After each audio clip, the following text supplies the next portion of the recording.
because right now Stork's in a very good situation.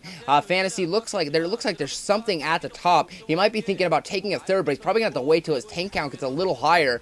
We do have the second gas should be going up fairly quickly, and we have a couple tanks in line with a couple mines, but his defense is pretty thin considering how many units he just lost. Still off of only 2 factories, throwing up the command center. Expect after this command center a couple more factories to come into par, and a Fantasy to push out a lot of units. Look at both the coaches looking pretty calm. I'm sure Fantasy, SKT1 coach is like, come on, Fantasy. If they're holding on to Fantasy, as Samsung Khan could lose this game and still go to an ace match. But really, I think this is the ace match, so to speak. I think if Fantasy wins this, then I think SK really will come back from a 1-3 comeback. But as I say that, he sneaks in vultures. That's what I'm saying you need cannons for. Able to pick off a number of probes here, about 3 or 4 probes that shouldn't be picked off right now. And now this vulture coming all the way around, able to pick off another one before going down. And yeah, I'm expecting a couple cannons to go up here as soon as that forge comes in. I think the forge might already be up now.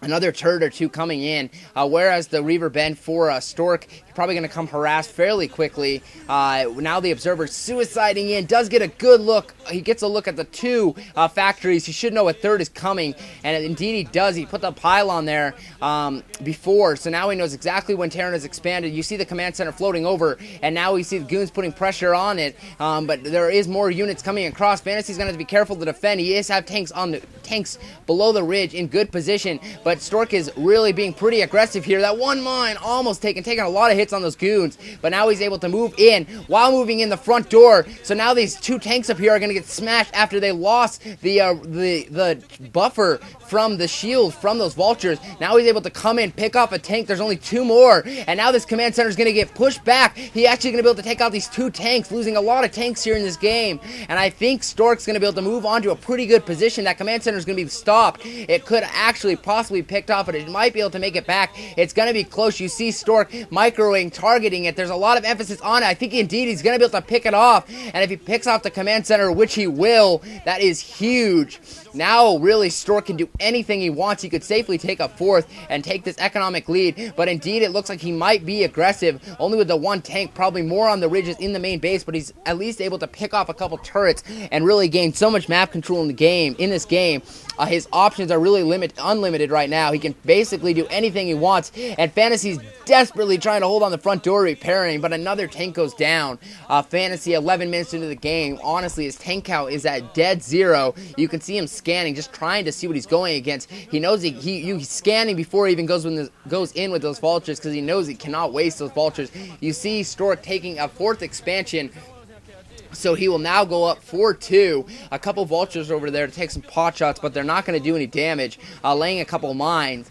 Stork going to march up here with the goons and waiting for the Observer. Nice and patient here. He's going to be able to take out these vultures and really fully utilize this 4th and take a huge lead. Going to be able to do anything he wants. Storm's coming out now. High Templars coming out. So really Stork's in a great situation. I think it's definitely Stork's game to lose. He definitely has the game right now. I'm not going to say has the game, but he has a huge lead right now. Fantasy with no army and down, which will be in a second, 2 to 4 bases. Cannon's warping in. You can see he has extra minerals, extra time. He's able to really just max protection, because he knows if he holds off harassment, holds off anything Fantasy can do to catch up in the game, he will indeed advance and will win the game. And Samsung Khan will beat SK, which would be a big win for them. We do see a dropship coming in. This is the right thought by Fantasy. He needs to harass. He needs to get back in this game. A couple vultures and a tank being dropped. Tank sieging up.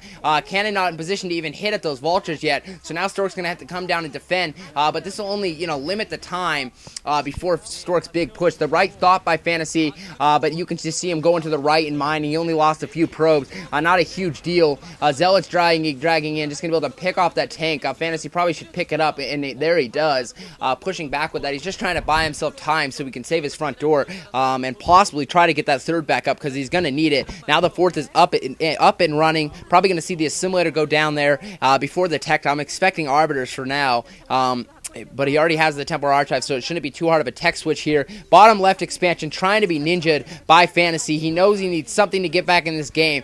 Dead left bottom expansion has been ninja'd by Fantasy. It's up to Stork to see this. Possibly, if Fantasy can just defend his main and natural, make it look like he's just delaying his GG, while indeed he's sneaking an expansion. Possibly, he could find himself back into this. But Stork's a smart player, a very smart player indeed. I think he's going to probably find that fairly quickly. He should be roaming out with Zealots, Observers, anything. He probably, he's a smart enough player to know that something's missing. Or to know what to look for. But as I'm saying, that is a very hard point to attack. The front door on Fighting Spirit has a ridge, and you can put them. There's a bridge across, and then you can put them on the ridge, and then you can have them on the other side of the bridge. So it's really a suicide walk for Protoss. So Stork would have to basically suicide himself in there. So that's why he's trying to ninja that expansion while defending his main and natural. These vultures, the vultures barely don't get to the probes in time. He could have took out quite a few, and now he loses every vulture. Loses about 8 vultures, which right now he really cannot lose. He doesn't have enough to lose that. He cannot lose those. Yes, he cannot lose those. But now you see Stork taking another expansion. In the bottom left expansion now, you see Stork putting up a pylon in the bottom left. He might have. I think he's going to bring some units down there to defeat it. But really, he actually probably could just build some cannons at this point. Really, because it really wouldn't matter. You can see Stork is getting on his 5th base, and Fantasy's losing his 3rd base. This is so in Stork's hand. It's an awesome thing to see. Stork has played this very well so far. Goon's coming over, and now he's able to put cannons up because he's probably going to take this expansion after, and that'll help pick off the CC and make the CC be lifted. We do see Zealots coming into the 3rd o'clock expansion, or the 12 o'clock expansion for Fantasy. Zealots coming up. Too many places to be at once, and Stork looks like he's going to defeat 2 of his opponent's bases, but this is a hard thing to move up with the Goons. We could see him reroute to the main base if all his defense is at the 12 o'clock expansion. Stork still, he's defended the harass well from Fantasy. He stopped all the vultures except those few earlier in the game. But now you can see Fantasy has moved out a little bit, got the mines going. We are seeing 4 Stargate now. Absolutely ridiculous. Stork can do anything he wants. He's probably going to grab that top right gas as soon as. And now it looks like Fantasy has finally killed the bottom left. So Fantasy possibly still has held at 12 o'clock now. So Stork, he's got to do something. He's done little things, but now he's got to, put the big army to use. Losing a couple Zealots here a little carelessly. Should have brought those back to the Goons to take care of those vultures. And now, mining up. If Fantasy could somehow defend this 12 o'clock and the bottom left, he could climb back into this game. But I think it's way too hard to hold the bottom left. I don't see that happening. I just don't see that happening for the bottom left right now. And now you see, you can see Stork just going to save up those Goons. He's actually throwing away those Zealots. We're actually going to see carriers here from Stork. And it looks like from the looks of it, I do not think Fantasy's going to be able to hold that bottom left right now. He might be able to momentarily. I don't know. I don't really agree with this right now from Stork. I think he should have just kept producing units and ended this. But he's riding his macro into the late game, which I don't always agree with.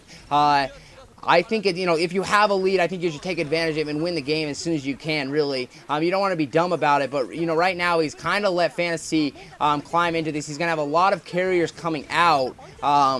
But I don't think it's going to, I don't know, I just think it should be enough to win anyways. But he has let Fantasy secure 2 more expansions and now taking a drop at this top expansion. So now he's on defensive. Stork has completely got switched. His carriers will probably go into offense fairly quickly. But I don't exactly agree with the tech switch we have seen from Stork. I think he could have limited the expansions and kept Fantasy at his 2 while he just built up a huge army. Maybe teching into Arbiters. Now you see the carriers out. A ton of carriers. There is no anti-air indeed for Fantasy. So I would expect Fantasy still hasn't seen those. Probably, they weren't hidden.